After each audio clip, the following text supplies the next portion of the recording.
Tapi tausiah yang suka bilang bid'ah. Suka bilang bid'ah. Orang yang suka bilang sate, tukang sate. Orang yang suka bilang gorengan, tukang gorengan. Orang yang suka bilang bid'ah berarti tukang bid'ah. Bid'ah. Apa definisi bid'ah menurut dia? Jika tidak dibuat Nabi, bid'ah. Ketika beliau datang lalu makan pun dihidangkan, Rasulullah mulai makan. Begitu Rasulullah pulang dari mengebumikan almarhum, ya. Tadi kan dilarang setelah menanamnya, datang kumpul rame-rame diberikan makan, itu bagian dari niyahah. Ternyata dalam hadis ini Rasulullah begitu selesai mengebumikan al-mayit diundang oleh istrinya. Terus baca dia Rasulullah pun ketika beliau itu juga makan. Assalamualaikum warahmatullahi wabarakatuh. Sampai saat ini teman-temannya, jadi debat antara Wahabi dengan Muhammadiyah NU nyampe sekarang ini belum selesai. Jadi dari tim kami, karena tim saya itu tidak punya aliran teman-temannya, ya bukan aliran Muhammadiyah, bukan LDII, bukan NU, bukan apa saja. Jadi di tim kami itu di pihak hanya di satu agama, yaitu Islam. Jadi saya itu sebagai tengah-tengahnya teman-teman ya. Jadi bagi teman-teman, kalau saudara-saudara dari umat muslim khususnya ya, kalau yang punya aliran Muhammadiyah, punya aliran NU atau LDII atau Islam Kari atau apa saja ya. Jadi simak video ini baik-baik, dan kalau ada kekurangan dari tim kami mohon dibenahi, jangan sungkan-sungkan untuk menegur. Jadi di kesempatan kali ini saya akan memberi pencerahan ya. Jadi hanya sekedar meluruskan ya yang perdebatan sejak dulu sampai sekarang. Tapi kalau di zaman Rasulullah tidak ada bid'ah, tidak ada ya. Jadi perlu kesimpulannya menurut saya, kalau misalkan contoh kecil, orang yang sudah mati otomatis baik itu alirannya Muhammadiyah, baik NU, baik LDII, baik aliran apa saja ya, apa yang disampaikan oleh pemimpin doa pasti kan gini, sampaikan yang baik-baik kan seperti itu. Nah kalau yang baik-baik, baik itu aliran NU, Muhammadiyah, LDII, Islam Kari atau Amalillah atau apa saja, ketika ada orang meninggal, bagaimana cara orang mengabarkan kepada saudara yang lain? Bukankah inna lillahi wa inna ilaihi raji'un? Sedangkan itu kabar itu inna lillahi wa inna ilaihi raji'un berarti kan datangnya dari Al-Quran. Apakah orang yang sudah mengaji misalkan kirim Al-Fatihah kepada almarhum dari Al-Quran, mengaji surat Yasin dari Al-Quran? Jadi apa yang dibid'ahkan? Saya juga tak mau berlama-lama. Masalah ini harus clear ya. Tentang masalah makan tadi di tempat orang meninggal, ini sudah saya tulis pada halaman 586 dalam buku saya Melepas Berita Wahabi. Nih, baca sendiri. Bismillahirrahmanirrahim. An Asim bin Kulayb an abihi an rajulin minal ansar qala kharajna ma'a Rasulillah sallallahu alaihi wasallam fi janazah fara'aitu Rasulullah sallallahu alaihi wasallam wa huwa 'ala al-qabri yusil hafir awsi' min qibali rajlihi awsi' min qibali ra'sihi falamma raja'a istiqbalahu da'i imra'atin faja'a waji'a bit-ta'ami fawada'a yadahu thumma wada'a al-qawmu fa'akalu fanazara aba'una Rasulullah sallallahu alaihi wasallam yaluku luqmatan fi famihi thumma qala ajidu lahma syatin ukhidat bi ghairi idni ahliha fa arsalat al mar'atu qalat ya Rasulullah inni arsaltu ila al baqi yashtari li syatan falam ajid fa arsaltu ila jarin li qad ishtara syatan an arsil ilayya biha bisamaniha falam yujad fa arsaltu ila imra'atihi fa arsalat ilayya biha faqala Rasulullah sallallahu alaihi wasallam at'imihi al usara. Di dalam kitab Sunan Abi Daud menjelaskan tentang coba baca artinya. Diriwayatkan oleh Asim bin Kulayb dari ayahnya, dari salah seorang sahabat Ansor, ia berkata, saya pernah melayat bersama Rasulullah Shallallahu Alaihi Wasallam. Dan di saat itu beliau menasehati penggali kubur seraya bersabda, luaskan bagi kaki dan kepalanya. Setelah itu Rasulullah pulang. Beliau diundang oleh seorang perempuan, yaitu istri almarhum. Rasulullah memenuhi undangannya dan saya ikut bersama beliau. Ketika beliau datang lalu makan pun dihidangkan. Rasulullah mulai makan. Begitu Rasulullah pulang dari mengebumikan almarhum, ya. Tadi kan dilarang setelah menanamnya, datang berkumpul rame-rame diberikan makan, itu bagian dari niyahah. Ternyata dalam hadis ini Rasulullah begitu selesai mengebumikan al-mayit diundang oleh istrinya. Terus baca Rasulullah pun ketika beliau itu juga makan. Rasulullah mulai makan lalu diikuti oleh para undangan. Pada saat itu beliau akan mengunyah makanan tersebut. Beliau bersabda, aku merasa daging kambing ini diambil dengan tanpa izin pemiliknya.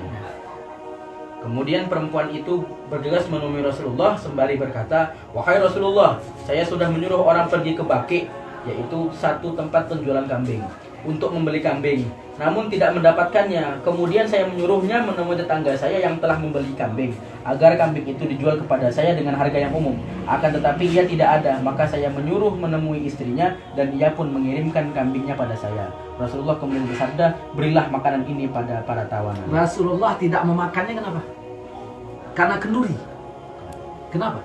Karena kambing itu asalnya. Karena pembeliannya tidak sah, bukan karena kenduri. Andaikan penyembelihannya sah, dimakan Nabi nggak? Makan. Jelas. Saya lagi lanjut. Perhatikan, dalam hadis ini Rasulullah Shallallahu Alaihi Wasallam sempat menyuap makanan ke dalam mulutnya.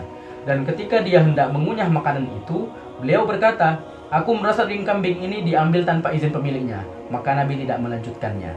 Andaikan kenduri setelah kematian itu hukumnya haram, tentu Nabi tidak memakan daging itu. Bahkan Nabi juga tidak mau mendatangi Tidak mau mencontohkan datang itu sendiri. Tapi kenyataannya datang nggak? Datang. Nah, ini perbuatan Nabi nggak? Perbuatan Nabi. Kalau yang tadi hadis Jarir tadi, anggapan nggak? Anggapan. Pernah membaca riwayat Umar bin Khattab marah ketika orang melihat orang menggunakan tasbih, ya kan? Umar bin Khattab marah. Pernah juga membaca riwayat, ya, istri Nabi menggunakan biji tasbih. Kenapa Umar marah? Karena anggapannya keliru. Nah, ternyata istri Nabi menggunakan Tasbih. Abu Hurairah menggunakan Tasbih. tadi menganggap, artinya sahabat tidak setuju niyahah. Niyahah tidak setuju, sahabat tidak setuju, Rasul marah, kita pun nggak setuju. Cuman yang jadi masalah kita datang ke sana meratap bukan? Kita datang mendoakan. Jadi ketika kenduri meninggal itu jangan dituduh meratap, karena kita tidak meratap, kita mendoakan. Jangan dituduh bergembira, kita juga bukan mengembirai kematian seseorang. Malah tujuan kita datang untuk menghiburnya. Bayangkan, kalau mengumpul pun nggak boleh. Begitu meninggal dia tadi di rumahnya, terus nggak ada lagi yang datang. Mau dari sisi mana? Dari sisi kita datang, disuruh nabinya juga datang. Meratap kita bukan, disuruh menghiburnya. Malah dia merasa senang kalaupun kita mendoakan ayahnya. Bayangkan kalau kita ngumpul bersama situ, ya Allah, celakakanlah Pak Fulan, celakakan. Ngamuk nggak yang punya rumah? Begitu kita bilang, ya Allah, selamatkanlah Pak Fulan, selamatkan Pak Fulan. Senang nggak yang punya rumah? Kita menghiburnya, mendoakannya, ayatnya ada. Mau dibilang meratap, ya kita bukan meratap. Mau bersenang-senang juga tidak. Mau di sisi mana lagi? Tentang masalah kenduri maka dicontohkan dalam hadis Abu Daud ini. Lanjutkan bacaannya itu. Tentang tentang hadis itu. Tentang hadis itu. Dalil ini menunjukkan bahwa menyuguhkan makanan ke hadapan tamu di saat kemalangan itu adalah hal yang sangat baik. Nah, tunggu dong, sedikit kita potong di sini tadi. Nah, ketika Nabi mengatakan buatlah makanan untuk keluarga Ja'far karena dia sedang sibuk dalam urusannya, itu hadis itu kita pakai, makanya kita juga ditugaskan membantunya. Nah, ini tadi, apakah Rasulullah minta makan? Apakah sahabat minta makan? Tidak. Apakah pribadi si almarhumah tadi ini memberikan bantuan? Cocok nggak dengan ayat tadi? Wallazina yunfiquna fis sarra wa dharra. Cocok nggak? Udah, lanjut. Karena itu bukan termasuk perbuatan bid'ah sebagaimana yang dikatakan Wahabi. Adapun Nabi tidak mau memakannya bukan lantaran haram, bukan lantaran haram kenduri, tetapi karena masalah daging ini diambil dari jalan yang tidak sah. Hadis ini selain diriwayatkan oleh Abu Daud juga diriwayatkan oleh Imam Baihaqi. Dan dalam Dalail An-Nubuwah disebutkan oleh Syekh Al-Kirmani dalam Syarah Hadis Arba'in halaman 315, Syekh Ibrahim Al-Halabi dalam Munyah Al-Musalli halaman 131. Udah cukup, bosan. Banyak itu pembicaraannya. Ya. Jadi jangan istilahnya coba-coba mengatakan ini bid'ah, dhalalah, enggak pernah dicontohkan dan sebagainya. Ini niyahah. Yang dibilang dalam Nihayatul Talibin datang makan. Kita bukan datang makan tapi datang berdoa. Sekarang pusing sana yang otak orang ini. Menghadapi tausiah yang suka bilang bid'ah. Suka bilang bid'ah. Orang yang suka bilang sate, tukang sate. Orang yang suka bilang gorengan, tukang gorengan. Orang yang suka bilang bid'ah berarti tukang bid'ah. Bid'ah. Apa definisi bid'ah menurut dia? Jika tidak dibuat Nabi, bid'ah. Pendek saja. Jika tidak dilakukan Nabi, bid'ah. Malam-malam 17 Agustus ngumpul-ngumpul, bid'ah. Kalau perbuatan ini bid'ah karena tidak pernah Nabi ngumpul 17 Agustus. Enggak pernah. Jika tidak dilakukan Nabi, bid'ah. Maka acara ini bid'ah. Kalau sudah bid'ah masuk neraka. Yang ngundang masuk neraka, yang diundang masuk neraka. Yang paling panas nerakanya yang ceramah. Jika tidak dilakukan Nabi, bid'ah. Nah, sekarang saya tidak mengajak menggugat ini. Saya hanya cerita fakta, data. Nanti Bapak Ibu jawab sendiri. Jawabnya dalam hati saja. Kasus pertama, Nabi manggil Bilal. Bilal, ta'al. Kene, Bilal. Come here. Ada apa ya Rasulullah? Sami'tu dafana alaika baina yadayya fil jannah. Aku dengar suara gesekan sendalmu dalam surga. Kresek. Apa amalmu Bilal? Kata Bilal, aku tidak pernah meninggalkan solat sunat 2 rakaat setelah wudu. Usolli sunnatal wudu. Pertanyaannya, pernahkah Nabi solat sunat wudu? Tak pernah. Pernahkah Nabi melaksanakan solat sunat wudu? Enggak. Pernahkah Nabi mengajarkan? Tidak. Sekarang kalau kita pakai ini, jika tidak dilakukan Nabi, bid'ah. Berarti Nabi manggil Bilal. Bilal, sini. Saya dengar tapak kakimu dalam neraka jahanam. Tapi kenyataannya kan tidak. Maka terbantahkan ini. Ini kaedah tidak ada dalam ilmu usul fikih, tidak ada dalam kawaid fikih. Ini yang buat orang sekarang. Dapatnya dari mana? Wallahu a'lam bishawab. Hanya ingin menjelekkan umat Islam. Jika tidak dilakukan Nabi, bid'ah. Bilal tidak pernah solat sunat 2 rakaat, tidak pernah diajarkan Nabi sallallahu alaihi wasallam. Dalil Pak Ustaz cuma satu aja. Oke, kita tambah satu lagi. Allahu Akbar. Nabi mengajarkan doa, Allahumma ba'id baini wa baina khatayaya kama ba'adta bainal masyriqi wal maghrib. Itu doa Nabi. Iya. Oh, kalau gitu Nabi Muhammadiyah Pak Ustaz. Itu kan doa iftitahnya Muhammadiyah. Selesai salat, waktu sedang salat, di belakang ada makmum. Apa bacaannya? Allahu Akbar kabira walhamdulillahi katsira wa subhanallahi bukratan wa asila. Selesai salat Nabi tanya, manil qail? Siapa yang baca Allahu Akbar kabira tadi? Siapa? Dia gentleman, angkat tangan. Anal, saya yang baca. Apa kata Nabi? Futihat abwabus sama, terbuka pintu-pintu langit. Turun rahmat karena doa yang kau baca. Pertanyaannya, pernahkah Nabi mengajarkan Allahu Akbar kabira? Tak pernah. Seandainya pakai kaedah tadi, jika tidak dilakukan Nabi, bid'ah. Pasti Nabi pasti dia. Siapa yang berani tadi buat Allahu Akbar kabira? Itu pelaku bid'ah, neraka jahanam tempat. Dah, 2. Enggak cukup kalau cuma 2 dalil Pak Ustaz. 3. Okey, kita tambah 3. Sami'allahu liman hamidah. Nabi baca doa. Apa yang diajarkan Nabi? Doa yang Bapak baca tadi. Rabbana lakal hamdu mil'us samawati wa mil'ul ardi wa mil'u ma syi'ta min syai'in ba'd. Tapi ternyata ada orang bacanya lain. Sami'allahu liman hamidah. Apa dia baca? Alhamdulillahi hamdan thayyiban katsiran mubarakan fih. Selesai solat Nabi tanya, manil qail? Siapa tadi yang baca doa itu? Tidak pernah kuajarkan. Ana. Saya ya Rasulullah. Apa kata Nabi? Ra'aitu bid'an wa salasina malakan yatabadarun. Aku lihat 39 malaikat turun ingin mencatat doa yang kau baca. Andai pakai kaedah tadi, jika tidak dibuat Nabi bid'ah, berarti Nabi bilang, aku lihat 39 malaikat pencabut nyawa ingin mencabut karena kau berani-berani melakukan perbuatan bid'ah. Sudah berapa udah? Kurang juga 3, 4. Abu Hurairah radhiyallahu anhu sebelum tidur malam dia simpul 1000 simpul tali. Dia simpul 1000 simpul tali, lalu sebelum tidur malam dia petik 1000. Subhanallah, subhanallah, subhanallah, subhanallah, subhanallah. 1000 simpul tali. Karena waktu itu belum ada tasbih made in China. Maka dia simpul 1000 simpul tali. Pertanyaannya, pernahkah Nabi mengajarkan, hai orang-orang beriman, kalau kamu mau tidur malam, ambillah tali, simpullah 1000, bertasbihlah 1000 simpul? Tidak ada. Kalau pakai kaedah tadi, jika tidak dilakukan Nabi, berarti Abu Hurairah masuk neraka jahanam. Berapa sudah? 5. Tambah lagi. Datang sahabat ngadu, ya Rasulullah, ya, hadis riwayat Ahmad bin Hanbal, ada teman saya, kenapa dia sholat dari Isya sampai subuh? Sholat dari Isya sampai subuh. Memangnya kenapa? Ayatnya kul huwallah terus.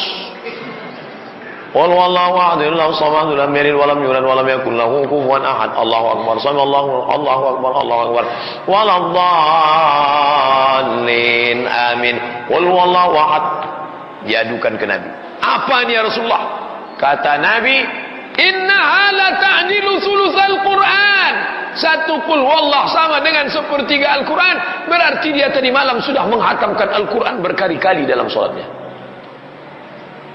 Mana pernah Nabi buat? Andai pakai kaedah tadi, jika tidak dilakukan Nabi bid'ah, berarti Nabi mengatakan, siapa yang sholat dari Isya sampai subuh pakai ayat qul huwallah, saya tidak pernah lakukan, saya tidak pernah ajarkan, neraka jahanam tempatnya. Ini dalil yang Bapak Ibu tunggu selama ini. Bagi yang istiqomah baca qul huwallah terus qul huwallah. Udah berapa udah? 5 tambah 6. Mana dalil ke-6? Imam Hambali meninggal tahun 241 di Baghdad, Irak. Imam Hambali punya anak namanya Abdullah. Orang nanya sama Abdullah, Abdullah, ya, kamu anaknya Imam Hambali? Betul. Pernah kamu tengok bapakmu sholat tahajud malam? Saya lihat, karena ayah saya. Berapa rakaat malam? 300 rakaat. 300 rakaat. Nabi sholatnya berapa? Hadis riwayat Aisyah, Nabi hanya sholat 11 rakaat. Imam Ahmad bin Hanbal 300. Kalau pakai kaedah tadi, jika tidak dilakukan Nabi bid'ah, berarti Imam Ahmad bin Hanbal masuk neraka jahanam. Sampai hati mengatakan Imam Ahmad bin Hanbal, Imam Hambali, imamnya Ahlussunnah wal Jamaah. Nah, imamnya pengarang kitab terbesar Musnad Ahmad bin Hanbal, 40.000 hadis isinya. Masuk neraka. Berapa sudah? 6. Yang terakhir 7, karena tawaf 7 kali. Yang ke-7, Imam Ibnu Taimiyah, kalau dia selesai sholat subuh, dia tidak keluar masjid, dia nunggu matahari terbit, karena dia mau sholat sunat isyraq. Sholat subuh, duduk di masjid. Apa kerjanya? Melihat ke atas, membaca Al-Fatihah. Bismillahirrahmanirrahim, alhamdulillahi rabbil alamin, arrahmanirrahim, maliki yaumiddin. Terus dia ulang. Tidak pernah dilakukan Nabi. Itu ditulis dalam kitab Manaqib Ibni Taimiyah Al-Harrani Ad-Dimashqi. Membaca Al-Fatihah dari sejak salat subuh sampai terbit matahari. Itu dikatakan oleh muridnya langsung dalam kitab Manaqib Ibni Taimiyah. Kalau pakai kaedah tadi, jika tidak dibuat Nabi bid'ah, berarti Ibnu Taimiyah masuk neraka. Pas 7. Jadi kaedah yang betul itu apa? Jika tidak ada dalil bid'ah. Nah, itu kaidah yang betul. Kalau tak ada dalilnya, bid'ah. Selama ada dalilnya, maka tidak boleh dikatakan bid'ah.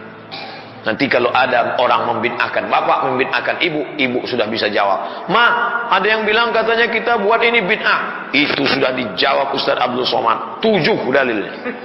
Apa yang 7 itu? Ada rekamannya di YouTube. Nanti kita tanya. Dah, selanjutnya tentang perempuan sholat ke masjid. Perempuan lebih baik di dalam ruangan, lebih baik lagi di dalam rumah, lebih baik lagi di dalam kamar, lebih baik lagi di dalam tempat yang sempit.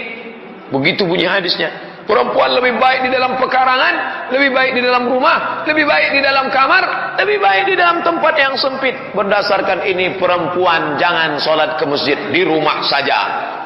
Inilah metode yang salah dalam mengambil hukum dari hadis. Kata Syekh Yusuf Al-Qardawi dalam bukunya Kaifa Nata'amal Ma'as Sunnah, sudah dicetak oleh Gema Insani Press, bagaimana berinteraksi dengan hadis. Cara mengambil hukum dari hadis bukan baca satu hadis tarik satu hukum. Kumpulkan semua hadis dalam satu tema, baru ambil satu kesimpulan. Namanya metode tematik, yaitu maudhu'i. Hadis yang mengatakan perempuan lebih baik di rumah, satu hadis. Adakah hadis yang mengatakan perempuan sholat di masjid? Pertama, sebaik-baik sop laki-laki di depan, sebaik-baik sop perempuan di... Itu hadis sahih. Apa makna hadis itu? Maknanya ada perempuan di belakang. Seandainya tidak ada perempuan, pasti kata Nabi, sebaik-baik sop laki-laki di depan, yang perempuan pergi pulang ke rumah. 2. Aisyah istri Nabi melihat dengan mata kepalanya, karena rumah dia di samping masjid. Ini mimbar 22 meter ke kiri kamarnya. Aisyah melihat perempuan salat di zaman Nabi, mereka menutup diri mimurutihinna dengan kain yang panjang. Berarti ada perempuan salat. 3. Pintu sebelah kiri ada 3. Masjid Nabawi, Babul Baqi, Babu Jibril, Babun Nisa. Babun Nisa bukan sekarang dibangun, sejak zaman salafus saleh. Bahkan Umar bin Khattab, siapa yang masuk dari Babun Nisa, bukan Nisa, dicambuk. Itu Babun Nisa untuk perempuan. Mungkinkah pintunya ada, orangnya tidak ada? Tak mungkin. Kalau begitu perempuan ada. 4. Summa takafa azwajuhu min ba'di. Setelah Nabi meninggal, istri Nabi i'tikaf. I'tikaf itu berapa lama? 10 hari 10 malam, 24 jam kali 10, 240 jam. Apa makna 240 jam? Kalau 240 jam boleh, mengapa yang 5 menit tidak boleh? Tengok, pengambilan hukum itu bukan tekstualis. Dalil terakhir yang kelima, la tamna'u ima Allah masajid Allah. Jangan kamu larang hamba Allah yang perempuan datang ke rumah Allah. Itu hadis lebih banyak perempuan ke masjid. Tapi hadis yang satu tadi Ustaz tidak bisa lawan. Ini kan hadis sahih. Dikombinasikan antara dua, perempuan tetap ke masjid dalam kurung syarat dan ketentuan berlaku.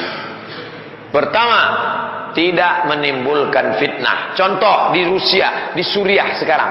Di Suriah perempuan tak boleh ke masjid, karena kalau dia ke masjid ditangkap tentara Bashar al-Assad Syiah laknatullah alaih. Di Palestina perempuan tak boleh ke masjid, kalau perempuan ke masjid ditangkap tentara Israel. Tapi di komplek Masjid An-Nahdah, kalau ibu nanti pulang ada tentara Israel di luar. Syarat yang kedua, menutup aurat.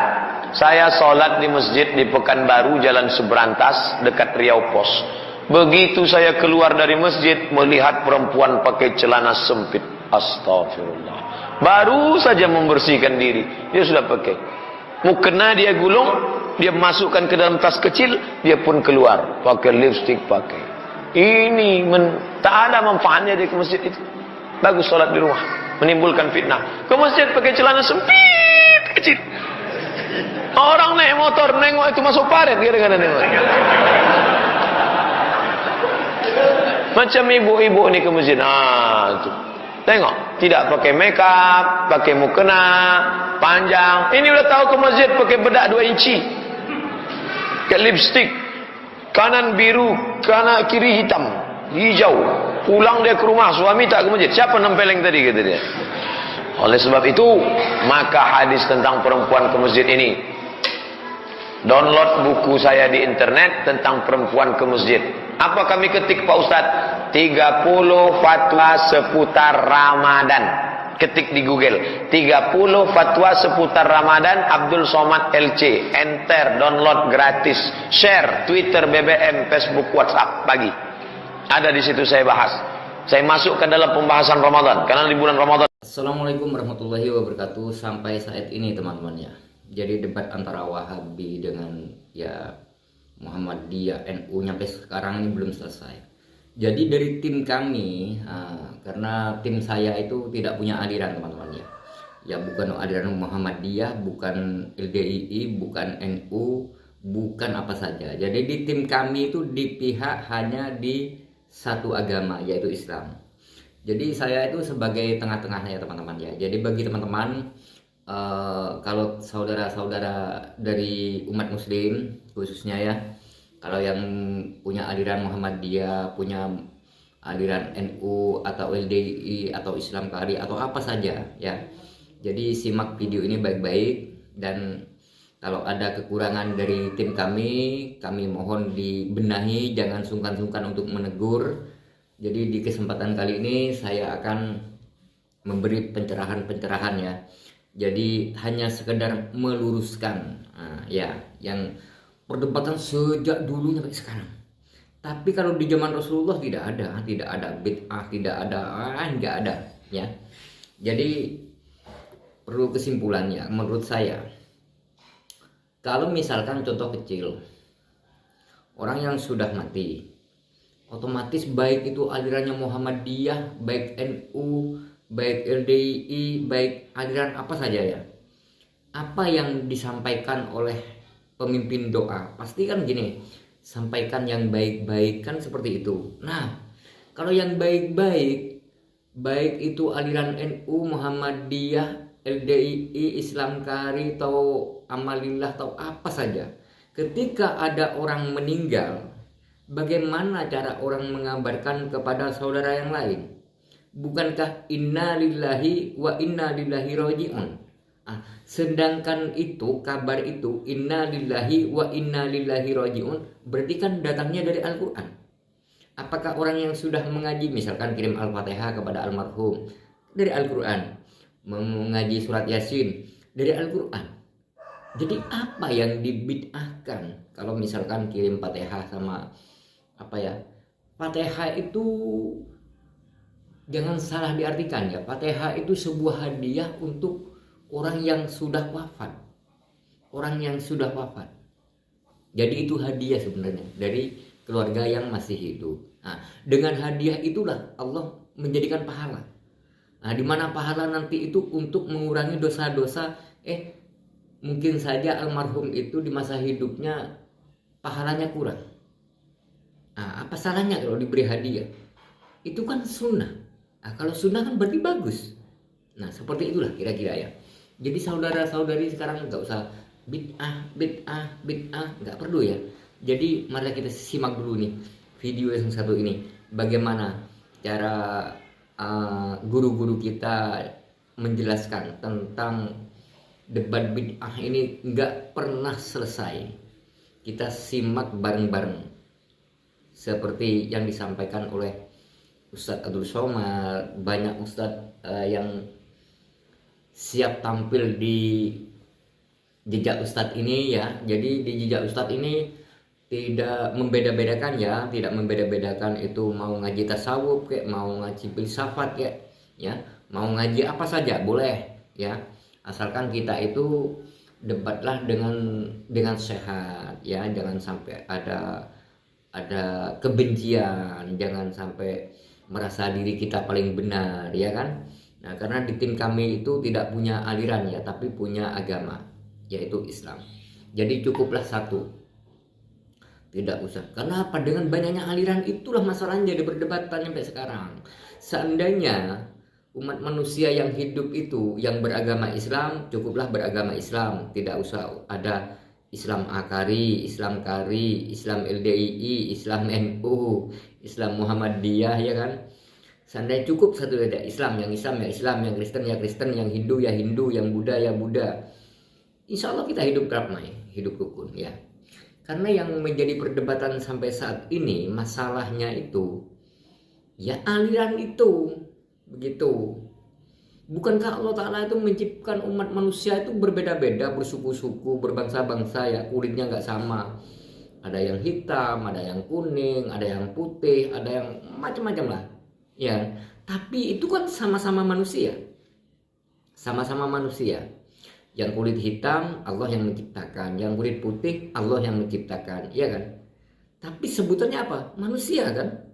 Nah, maksud saya, jadilah Islam yang sejati, jadilah Islam yang beriman. Karena apa? Islam belum tentu beriman, tapi orang beriman sudah jelas Islam. Jadi di sini saya hanya di tengah-tengah saja. Karena di akhir zaman ini, hidup di saat ini, banyak orang yang memeluntir ayat-ayat Allah. Banyak orang yang memeluntir hadis-hadis Nabi. Bahkan sholawat dipeluntir. Di mana nggak dipeluntir? Malaikat ketika melihat orang bersolawat, Allahumma sholli ala sayyidina Muhammad wa ala ali sayyidina Muhammad, malaikatnya sibuk. Wahai Rasulullah, saya tanda tangan. Siapa umatmu yang bersolawat, saya bertanda tangan, saya akan menuntun kelak di jembatan Siratal Mustaqim. Jadi malaikat itu banyak yang tanda tangan, banyak yang akan menaungi di padang mahsyar, ya kan? Berarti itu dari syafaatnya Nabi Muhammad SAW. Nah, sholawat sekarang pasti teman-teman di kampung teman-teman, di kota teman-teman, ketika sudah bersolawat, Allahumma sholli ala sayyidina Muhammad. Nah, pasti ada buntutnya. Ra re ra re ra re ra. Terus yang kemarin di kampung saya, hu gitu teman-temannya. Itu sholawatan. Nah, itulah yang sekarang. Kalau yang pemimpinnya, tokoh agamanya, ustadz-ustadznya, kiainya, gini-gini teman-teman. Rare, malaikat bingung, ini sholawat apa katanya malaikat. Itulah teman-temannya. Jadi apakah kita bersolawat harus berdendang? Apakah kita bersolawat harus gini, sallallahu ala Muhammad? Seandainya nama teman-teman ditabuhi gini atau diginikan, nama teman-teman disebut diginikan banyak orang, gimana perasaan teman-teman? Coba kita bayangkan bagaimana. Jadi jangan sampai orang yang melecehkan Islam itu bukan orang muslim, tapi orang Islam sendiri, ya kan? Jadi hati-hati teman-teman ya, karena ujar kebencian tanpa disadari, ya kan? Makanya paling berat itu azabnya para ulama dan para kiai, para ustadz yang tidak sejati teman-teman ya. Teman-teman tahu sendiri kan, akhir-akhir ini mengaku pondok pesantren, santrinya dihamilin, ya kan? Mengaku ponpes, padahal ya padepokan. Jadi nggak sama teman, padepokan dengan ponpes nggak sama. Oke teman-teman ya, kita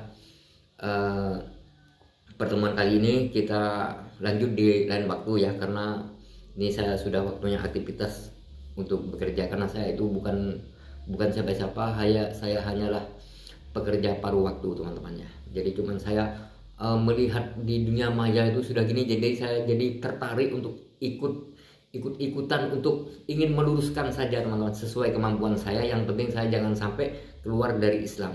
Asyhadu an la ilaha illallah wa asyhadu anna Muhammadar Rasulullah.